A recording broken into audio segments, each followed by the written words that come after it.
राधे दोस्तों। तो आज का टॉपिक है अहंकार। अहंकार मनुष्य का वो शत्रु जो उसे उसका सब कुछ छीन लेता है। तो आइए आज हम इस पे कथा कह के सुनाते हैं आपको। नारद जी अपने तपोबल से काम, क्रोध, लोभ सब पे विजय प्राप्त कर लिए थे। इस बात का उनको अहंकार आ गया। जब वो तपस्या करते तो स्वर्ग की अप्सराएं उनके सामने नृत्य करती और उन्हें कोई फर्क नहीं पड़ता। इस बात का अहंकार आया और वो ब्रह्मा जी के पास गए और बोले कि मैं काम, क्रोध, लोभ, मोह सब पे विजय प्राप्त कर लिया हूँ अपने तपोबल से। ब्रह्मा जी ने भी उनको शाबाशी दिया और उनका जो अहंकार था वो और बढ़ते चला गया। जब अहंकार बढ़ा तो वो महादेव के पास गए। कहते हैं ना कि देवों के देव महादेव, उनकी जो पूजा करे उसका भी भला करते हैं, जो ना करे उसका भी। जब महादेव से उन्होंने ऐसी मूर्खतावश अपनी सराहना की, महादेव की उन पे तरस आ गई और महादेव ने कहा कि ये बात तो आपने हमसे कही, पर ये बात नारायण से ना कहिएगा। नारद जी को लगा कि अरे ये मेरी उपलब्धि से जलन बस में ऐसी बातें कह रहे हैं।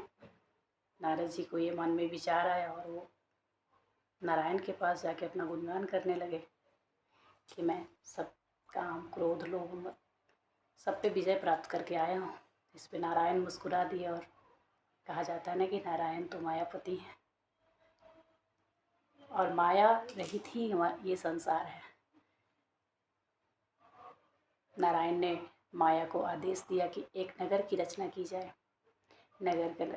माया ने नगर की रचना की। भगवान स्वयं मोहिनी रूप में अवतरित हुए और अपना स्वयंवर रच डाली। उस स्वयंवर में नगर के राजा, महाराजा, राजकुमार सब उपस्थित हुए। नारद जी की भी मन में जिज्ञासा हुई कि हम भी उस स्वयंवर देखने चले।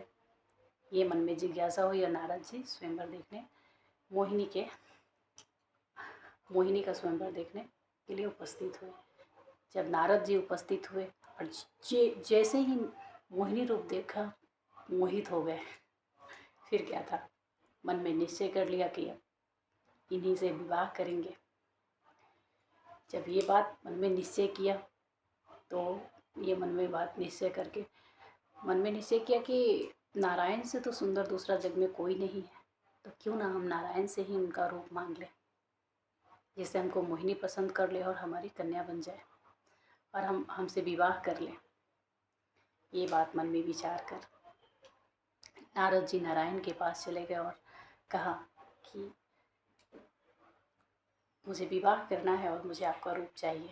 इस पे नारायण मुस्कुराए और अपना शरीर का सौंदर्य तो उनको दे दिया, लेकिन रूप बंदर का दे दिया। कहते हैं ना दोस्तों कि हम अपना शरीर तो देख सकते हैं, लेकिन मुख देखने के लिए हमें दर्पण की आवश्यकता होती है।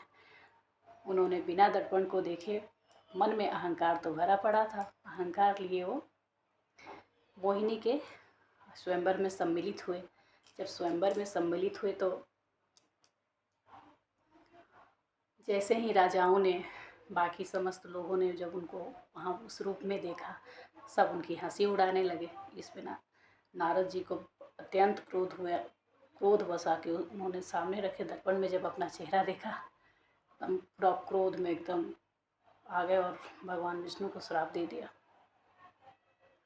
कि जिस तरह मैं एक स्त्री के वियोग में आज विलाप कर रहा हूँ, उस तरह आप भी करेंगे। ये श्राप जैसे ही नारद जी ने भगवान विष्णु को दिया, भगवान विष्णु तत्काल उनको अपना मोहिनी रूप छोड़ अपने असली रूप में आ गए। जब नारायण का रूप देखा तो उन्हें अंदर ही अंदर बहुत पश्चाताप हुआ कि मैंने अहंकार बस कितना बड़ा काम कर दिया। रामावतार में जब रामचंद्र जी जन्म लेते हैं और माता सीता का हरण होता है और पत्नी वियोग में नारद जी के श्राप के कारण ही हुआ। तो दोस्तों, देखा आपने, एक अहंकार इंसान का सब कुछ छीन लेता है। हम इतना मेहनत से पढ़ाई लिखाई सब करते हैं और उपलब्धियों को प्राप्त करते हैं, लेकिन अहंकार वो सब कुछ खो देते हैं। तो इस कहानी से हमें यही सीख मिलते हैं। इसी के साथ हम आप लोगों से विदा लेते हैं। तब तक के लिए राधे राधे।